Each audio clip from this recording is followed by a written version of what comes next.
ISF তৃণমূলের B team Naushad সিদ্দিকীর দলকে কড়া আক্রমণ শুভেন্দু অধিকারীর। পাল্টা বিরোধী দলনেতাকে জবাব আইএসএফ বিধায়ক নওশাদ সিদ্দিকীর। বিরোধীরা চোরমার হয়ে যাচ্ছে।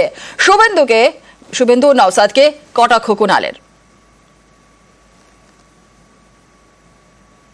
ও যেদিন ডায়মন্ড হারবার ছেড়ে পালিয়েছে সেদিনই লোক বুঝে নিয়েছে এ টিএমসির বিটি। টিভির ক্যামেরাতে থেকে দু চারটা জনসভা করলে হবে না, ভোটের দিন মাঠে থাকতে হবে। হাড়োয়া উপনির্বাচনও মাঠের দিন ছিল না, ভোটের দিন হচ্ছে ওয়ানডে ম্যাচ।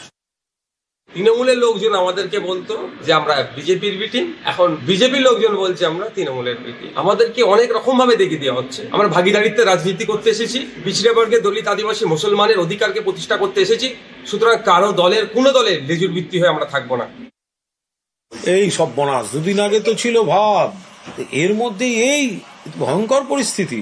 বিরোধী দল তো চুরমার, বিজেপি থেকেও লোক চলে যাচ্ছে, বিরোধী পক্ষের অন্য বিধায়ককে বিরোধী দলনেতা কটাক্ষ করছে। সব কি এটা সৌজন্য, সেগুলোকেও এরা ভয় পেতে শুরু করেছে। ইয়ে ডর আমি আচ্ছা লাগা, পায়ের তলা থেকে মাটি ছড়ছে।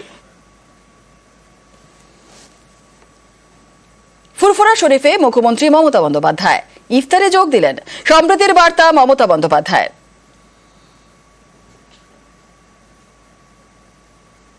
আজকেও আমি দেখছিলাম কিছু কিছু সোশ্যাল নেটওয়ার্কে কিছু কিছু টিভি চ্যানেল কমেন্টস করেছে এটা কি ভোটের সমীকরণ। আমি তাদের বলি, আমি যখন কাশী বিশ্বনাথে যাই এই কোয়েশ্চেনটা করেন না?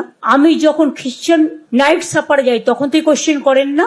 আমি যখন দুর্গাপুজো করি তখন তো কোয়েশ্চেন করেন না? আমি খ্রিস্টানদের ফেস্টিভ্যালেও যাই, আমি ঈদ মোবারকেও যাই, আমি ইফতার নিজে করি। আমি মনে করি বাংলার মাটি সম্প্রীতির মাটি, সাম্প্রদায়িক সম্প্রীতির মাটি। রমজান মাসে সকলের রোজা আল্লাহ তাআলা কবুল করুক। আমি সকলের হয়ে দোয়া প্রার্থনা করব, সবাই শান্তিতে থাকুন। সম্প্রীতি, শান্তি, ঐক্য, এটাই আমাদের বার্তা সবাইকে ভালো রাখার জন্য।